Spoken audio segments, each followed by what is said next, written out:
Students, our next problem is example 3.7, very interesting one. Consider a bob attached to a string hanging from a stand. So, இதை பார்க்கும்போதே நம்மளுக்கு தெரியும், it is a simple pendulum experiment. Okay. So, ஒரு bob என்ன பண்ணிருக்கோம், ஒரு stringல நம்ம கட்டிட்டு அதை hang பண்ணி வச்சிருக்கோம். Okay. அப்ப இதுதான் Bங்கிறது mean position. அதிலிருந்து நம்ம ஆட்டி விட்டோம்னா அது to and fro என்ன ஆயிட்டே இருக்கும், போயிட்டு வந்துட்டு இருக்கும். It is say that oscillation. Okay. It oscillate. இப்படி A-லிருந்து Cக்கு போயிட்டு திரும்ப Aங்கிற பொசிஷனுக்கு வந்தா ஒரு oscillation. இப்படி oscillate ஆயிட்டு இருக்கும். So what is the question he asked?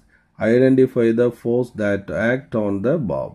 அந்த bob மேல act ஆகக்கூடிய force என்னன்னு identify பண்ணு. What is the oscillation experienced by the bob அப்படினு கேக்குறான். Students, see, now identify what are the force.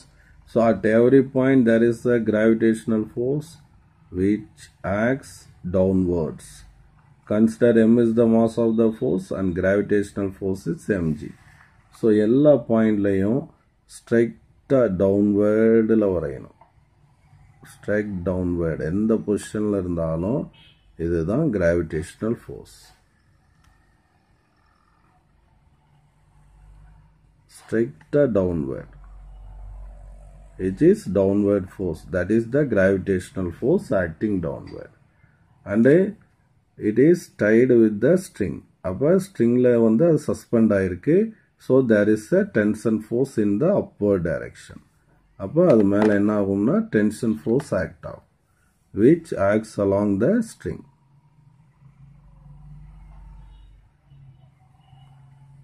This is the tension force. Okay. இந்த இடத்துல இந்த string slack down.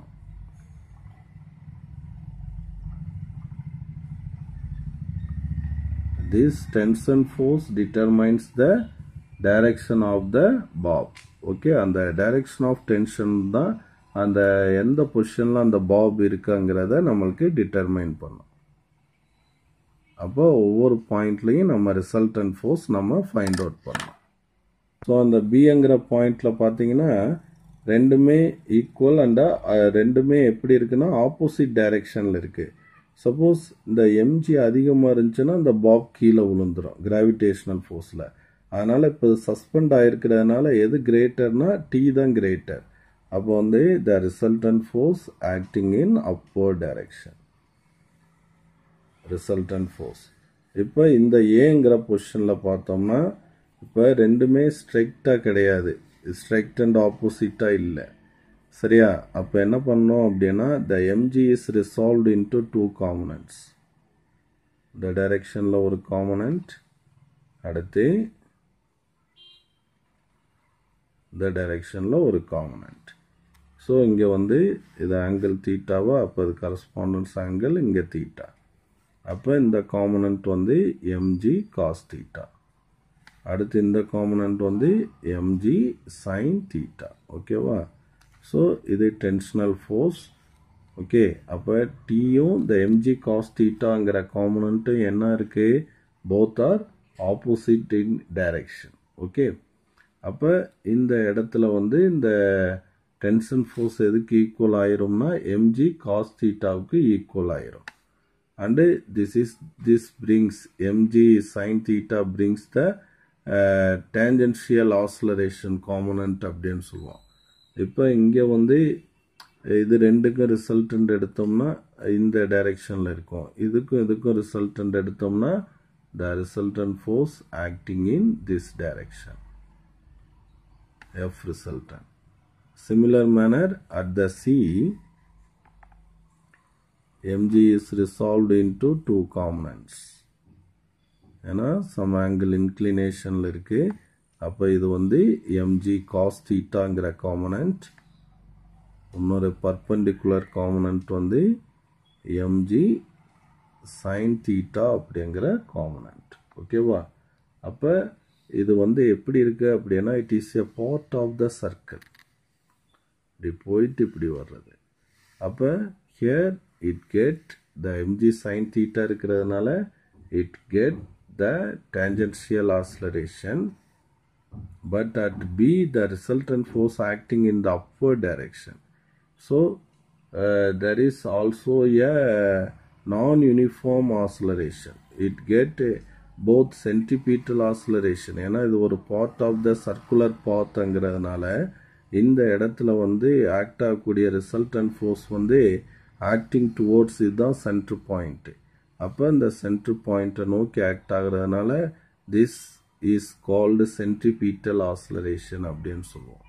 And this brings the mg sin theta component brings the tangential acceleration. Here the bob is experienced both centripetal as well as tangential acceleration. So this motion is like the vertical circle. Vertical circle na non-uniform motion அப்படின்னு explain பண்றான். இப்போ நம்ம பேசினதை இந்த புக்கில் பார்ப்போம். The bob is moving in the circular arcல move ஆகுது. அப்போ it has centripetal acceleration. At point A and Cல தான் வந்து திரும்புது. Where it momentarily come to rest அப்படின்னு சொல்கிறான். ஓகேவா? And when it move towards B, its velocity increases அப்படின்னு சொல்கிறான். So there is a tangential acceleration along the arc. அதை தான் இங்கே mg sin theta அப்படின்னு நம்ம சொல்லியிருந்தோம். அந்த காம்பனன்ட் தான் டேஞ்சென்ஷியல் ஆக்சிலரேஷனை ஏற்பட வைக்குது அப்படின்னு சொல்கிறோம். அடுத்த நோட்டில் பாருங்கள், அட் பாயிண்ட் ஏ அண்ட் சியில் இந்த டி எம்ஜி காஸ் தீட்டா ரெண்டும் ஈக்குவல் அண்டு ஈக்குவல்னு சொல்ல முடியாது, ஏன்னா டி தான் கிரேட்டராக இருக்கும். ரெண்டும் ஆப்போசிட் டைரெக்ஷனில் இருக்குது. அப்போ ரிசல்டன்ட் அப்படின்னு பார்க்கும்போது டி ஆப்போசிட்டில் இருக்கா, T minus mg cos theta அப்படின்னு போடுவோம். சரியா? அப்போ ஈக்குவல் டு 0 அப்படின்னு போட்டு அப்போ டி ஈக்குவல் டு என்னன்னு போடுவோம் அப்படின்னா எம்ஜி காஸ் தீட்டா அப்படின்னு போடுவோம். So at all other points T is greater. மற்ற எல்லா அந்த ரெண்டு பாயிண்ட்லையும் ஏலையும் சிலையும் மட்டும்தான் ரெண்டு ஈக்குவலாக இருக்கும். மற்ற எல்லா பாயிண்ட்லையும் T is greater than MG cos theta. So it has non zero centripetal acceleration. At பியில் பார்த்தீங்கன்னா the resultant force acts along the upward along the string. So it is an example for the non-uniform circular motion. Here the bob experience both centripetal and tangential acceleration அப்படின்னு சொல்றான்.